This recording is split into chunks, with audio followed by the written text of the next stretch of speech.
darajooyinka jaceylka uu leeyahay marna waa murugo marna waa farxad. haddana farxadda markaad wajahayso waa marka kaliya ee reereenta nolosha aad haysato, balse xilliga murugada aad wajahayso waa markaad u baahan tahay talooyin adiga kuu gaar noqon kara, isla markaana aad ka heli karto dadka adiga asxaabta ku ah ama dadka kula wadaagi kara adiga arrinta ku haysata. Siman waa gabar Soomaaliyeed oo ku nool mid ka mid ah wadamada qurbaha, waxaana xiriir wadaag muddo sanado ka hor ay noqdeen wiil Soomaaliyeed. haddana Siman xiriirka jaceylka inta ay wajahayso waxa wiilka ay kula dardaarmi jirtay in xiriirka uusan goonin weligii. wiilka inkastoo uu ka aqbali jira hadallada Siman, haddana labadooda xiriirkooda waxa uu socdoba oo guulo badan uu gaaro. ugu dambeyn waxaa Siman wiilka uu u soo bandhigay arrin la xiriirta guur. Siman waa ay ka aqbashay arrinta wiilka, balse waxaa Siman ay ka codsatay wiilka in reerkiisa uu arrinta la socodsiiyo si ay ugu yimaadaan iyada reerkeeda. wiilka waa uu ka aqbalay arrinta, inkastoo ugu dambeyntii arrinta uu ka meermeeray. waxaana Siman taleefanka lambarka wiilka ay siisay aabaheed si haddii uu soo waco lambarada kale uu kaga garto, waxaana ay ku wargelisay Siman in reer ay imaanayaan guriga si iyada ay u soo doontaan, aabbana arrinta uu u diyaar garoobo. inkastoo aabbaha Siman uu ka aqbalay arrinta, haddana ma uusan ku fududaanin sidoo kale wiilka in uu soo waco qoyska Siman. waxaa muddo kadib Siman ay dib ugu laabatay oo ay u wacday wiilka si ay ugu wargelisay xaaladda guurkooda.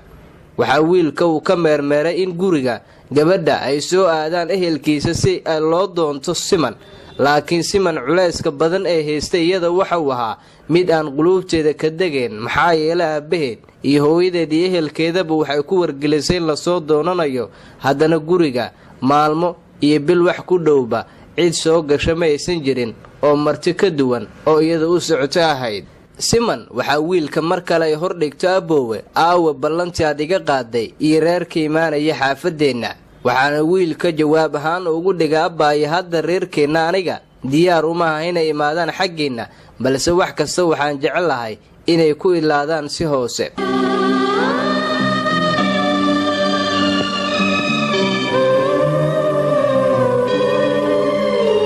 waxaa Siman ku cuslaatay arrinta, waxaana ay u bandhigtay ehelkeeda oo ay u sheegtay in culays weli uu ka jiro xagga wiilka. sida gaarka ah arrintaana waxay ula socodsiisay aabaheed iyo sidoo kale hooyadeed.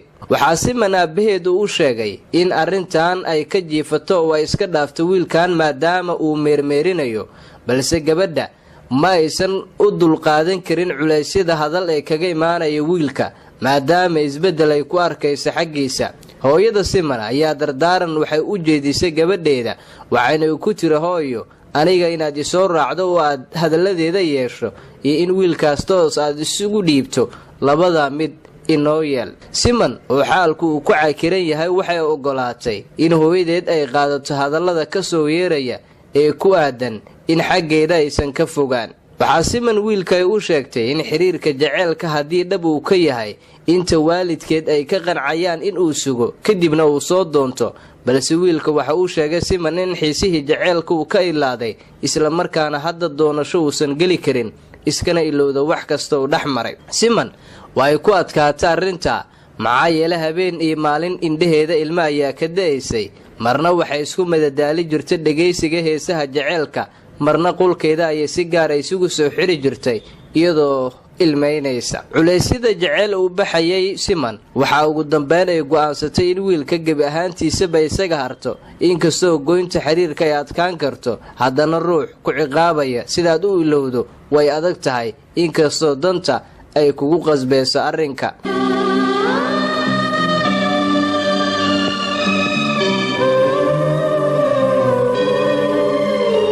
Siman ilowshaha wiilka waxaa u dheeraa barashada wiil cusub oo iyada had iyo jeer ku fikiraya in uu barto uu la hadlo, waxaana wiilka uu noqday wiil aad ugu soo dhawaada xagga Siman.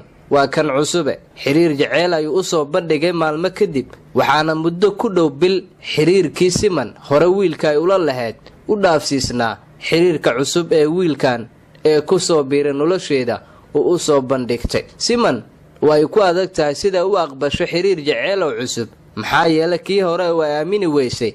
waxaa ugu dambeyn wiilka cusub niyadeeda uu u noqdayba mid ku naawilay waqti kasto waxa uu soo dirayaa dhambaalo jecel, haddana waxa uu jecel yahay inuu waqti badan la qaato uu la hadlo isagoo ka soo wacaya taleefankiisa gacanta. Siman ayaa xilliyada qaar daacadnimada wiilka inay la yaabto dhihi jirtay waa saq dhexe ee habeen ee seexo abowe berri la soo hadal haddii aad awoodi karto. Siman xiriirka jecel ee cusub ee wiilka ku soo biiray nolosheeda aamin badan iyadoo aan ku qabin, waxaa had iyo jeer isaga uu ku fikirayaa in uu guursado Siman. waxa uu leeyahay Siman inaan ku guursado ayaan jeclahay, inkastoo baqdinta Siman tii hore ay u dheer tahay. laakiin Siman sida qisadeeda jecel ay noogu soo bandhigtay waxay tiri wiilka cusub ee jaceylka ii soo bandhigtay anigu waan ka aqbalay, balse waan ka baqayaa sida kii hore, inkastoo kalsooni badan kan cusub uu igelinayo. kii horena ma ilaabi karo, waa xasuusteeda, mararkaan soo xasuustana arrimihiisa waan ooyaa. sidaa waxaa tiri Siman. Siman xiriirka jaceylka ee qotada dheer ee kii hore ay u qabtay oo weli quluubteeda aan ka goyn ayay noo sheegtay in hadda qisada jecel ay wajahaysa ee wiilka cusub ee hadda ay wado ay doonayso dhowaan inay guursato, inkastoo wiilku ku yiri guur ayaan doonayaa xilligan ee adigu diyaar ma u tahay.